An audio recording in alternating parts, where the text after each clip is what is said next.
Hello everyone, welcome back to my other blog. এখানে দেখো আলু ভেজে নিয়েছি আমি, আর একটু পাশের বাড়ির ননদের সাথে কথা বলছিলাম, জানলা দিয়ে এসেছিলো, কথা বলছিলাম তখন ওর সাথে।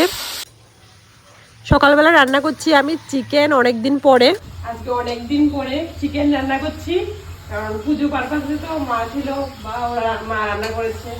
আর রান্না হয়েছে বাঁধাকপি দিয়ে মাছের মাথা, চাটনি, আর হলো মাংসের ফাইনাল লুক। আমরা সন্ধ্যাবেলা একটু বের হয়ে পড়েছি, আর এখন দেখো পুজো শেষ, নর্মাল লাইফ, চুপচাপ চলি বলে কি ভেবেছিস বল। তো আমরা চলে এলাম একটা ক্যাফেতে, আর ক্যাফেটা দেখো খুবই সুন্দর, নতুন হয়েছে ক্যাফেটা, একদম বিশালের সামনে। পুজো সবাই কেমন কাটালে বলো? এখন তো পুজো শেষ, নর্মাল লাইফ সবাই।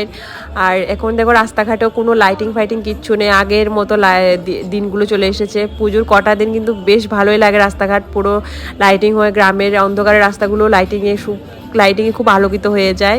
যাই হোক, আমরা চলে আসলাম তখন ক্রিসপি ট্রেডস একটা ক্যাফেতে, এটা কিন্তু নতুন। আর এখানে অর্ডার করেছিলাম চিকেন ফুশিয়ান পিৎজা আর হট ক্রিসপি চিকেন, আর এটা কিন্তু পুরো কেএফসি স্টাইলে কিন্তু, আর খুবই দারুণ টেস্টি ছিল খাবারগুলো। সবচেয়ে বেশি টেস্টি ছিল পিৎজাটা।